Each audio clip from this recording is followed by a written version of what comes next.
All right, hello everyone. I hope you can hear me. It's the second time I am recording this video because the first one, it had no audio. I have no idea why, so welcome. I hope you're having a lovely week. I am here to just ruin your week, and as I promised, I am loading this video on a particular grammar topic that you are required to watch in advance before our Saturday's lesson, so that on class we can start discussing the topic and practicing and doing some activities or games or whatever. All right, so let's cut to the chase. We're going to talk about phrasal verbs. It is a topic that was suggested by one of you actually, and it's extremely complicated, so good luck with it. Just kidding, but it is complicated. Why? Phrasal verbs are completely opposite to what we understand in Spanish. So for our Spanish speaking brains, it can be complicated to understand them. Moreover, it is complicated to learn phrasal verbs because there are a million. And the characteristic of phrasal verbs is we have a verb followed by one or two particles that can be prepositions or adverbs, and they convey a completely different meaning to the meaning of the verb alone. So the common example is, if I say the verb look, it's like look, but if I say look for, es buscar, and if I say look after, es cuidar, and it has nothing to do with look, que es mirar, right? That's the idea of phrasal verbs. Good luck. It is hard. So, as I mentioned, a phrasal verb is a combination of any verb and one or two particles that are usually prepositions.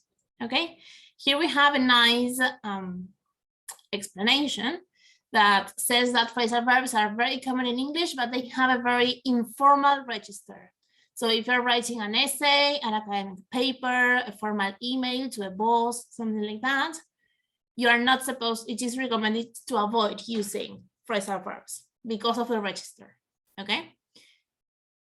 Okay, so they are made up of a verb and a particle, or sometimes two. We're going to see them in a second.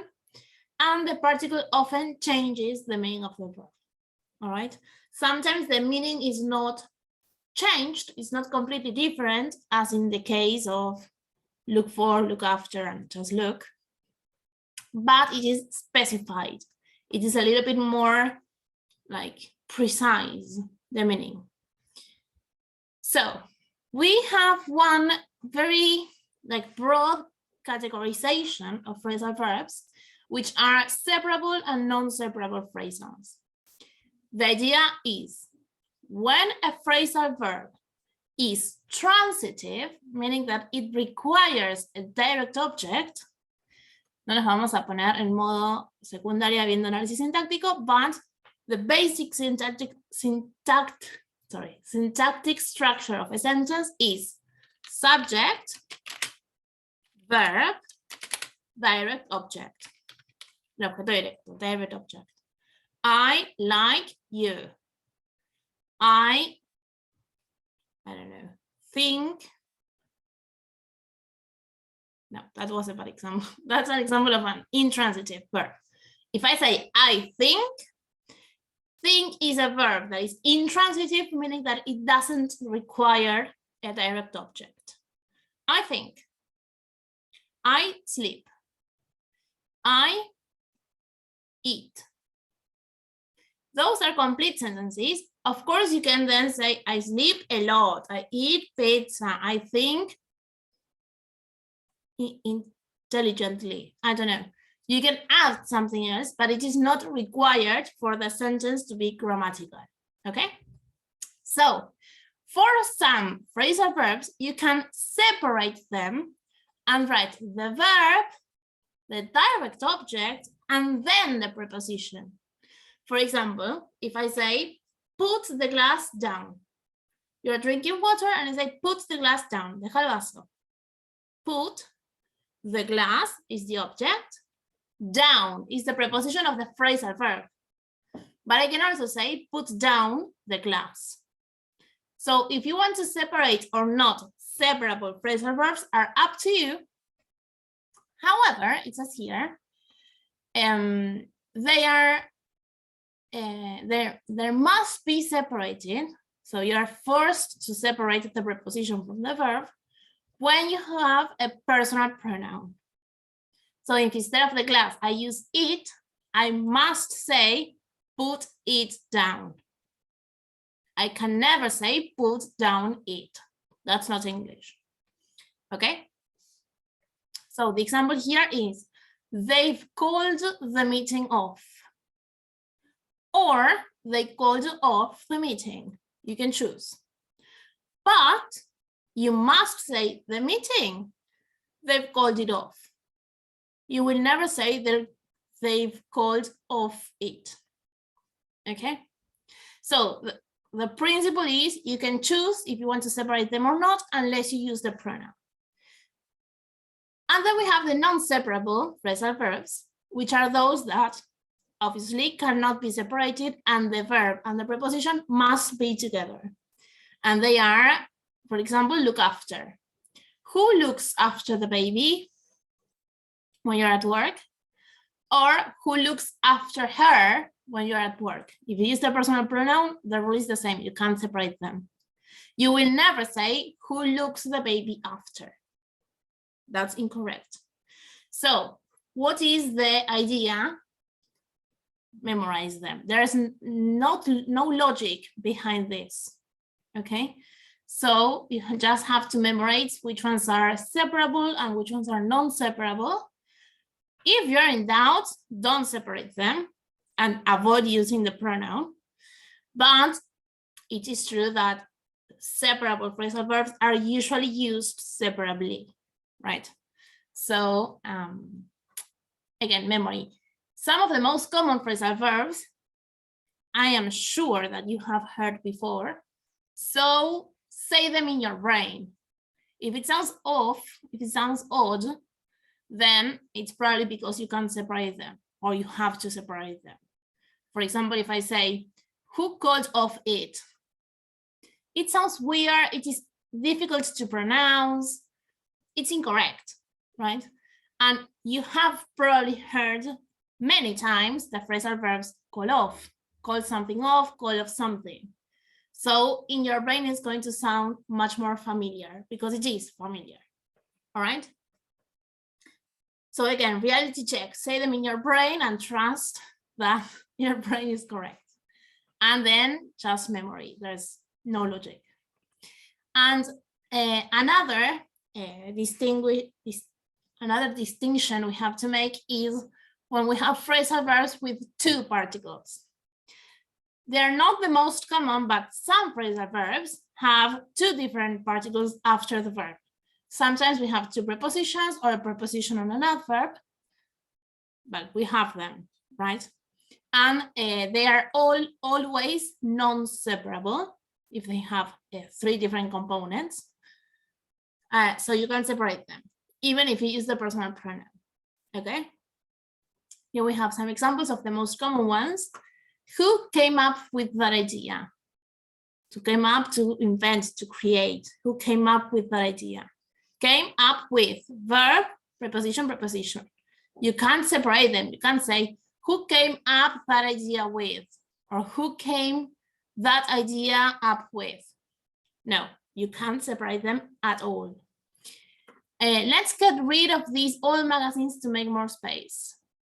Let's get rid of, again, two prepositions. I didn't really get on with my stepbrother, to get on with someone. Can you hear that noise all the time? I don't know how you put up with it. To put up with something, like soportar, right? That concert on Friday, I am really looking forward to it. With look forward, this has nothing to do with phrasal verbs per se, but it is worth mentioning. Look forward to is the only exception to the rule that says that to is always followed by the infinitive. So you will say, I am looking forward, or I look forward to something, a noun. I look forward to the party. Or I am looking forward to seeing you at the party, to meeting you at the party, to hearing from you. So if you use a verb, it goes with ing, even if it is after the preposition to. But it is the only exception to the rule of the to infinitive. So keep that in mind, okay? Good. So here we have two links. The first one is a link to my phrasal verb list. It's this one. And in here you can see we have a lot of phrasal verbs, usually the most common ones. We have a lot of examples and the meaning, the definition in the middle, all right? So this is a list for you to have. It is a document, but also I found this one is extremely long, so I'm just sharing the link for you. Here we have a link of phrasal verbs divided by, first, the verbs. So let me go to the top because I messed with it the first time I recorded the video.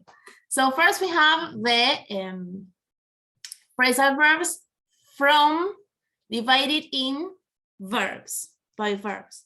So you can find all the phrasal verbs with ask. There are not many. All the phrasal verbs with verb to be. There are some. It's not the most common one, but there are some. The phrasal verbs with what? The one I mentioned before, get. You have 6 million. Get is one that has a lot. Also, I don't know if it's here, take. Take has many. So this is really good when you know you have to use the phrasal verb with, I don't know, kick. There are some. You can come to this list. If the verb you're looking for is not on the list, imagine you are looking for a phrasal verb with a verb, I don't know, hang, and it's not here, then you can come to the, let me close this, to the second list, which is by alphabetical order. This list with by letters does not include the verbs on the list by verbs. So I don't know if that's clear, but you can click on the link and mess around here and see it for yourself. But for example, it is not here, right? So here you have the verbs hand, but it's not on this list by verbs. If it's clear, if not, we can see it all together on Saturday. But I think it's really interesting. And then also you have verbs by topics. So you have the ones by business, for example, all the phrasal verbs used in business, and the ones used in the British English are here too. You have, I don't know, verbs for animals. There are some too. Around the house, well, for a party. They are all divided by topics. And then below it, you have just a list of examples. As you can see, there are many different phrasal verbs here. So yeah, some of them are separable, some of them are not. You can just, we'll probably work with this list in class next Saturday, but I'm still haven't planned the class, so I don't know what we're going to do. So yes, I am going to upload these documents along with the video on Google Classroom. So if you have any questions, you are more than welcome to comment below the post. And if you have any suggestions or questions about phrasal verbs you would like to discuss in class, you can also let me know. So I'll see you on Saturday. I hope you have a wonderful end of the week. Get some rest, work. I know some of you are going to work a lot. And I hope to see you all on Saturday. If you have any questions, you're more than welcome to ask. So see you on Saturday morning. I hope you have a lovely afternoon and a lovely Friday. Bye-bye, guys.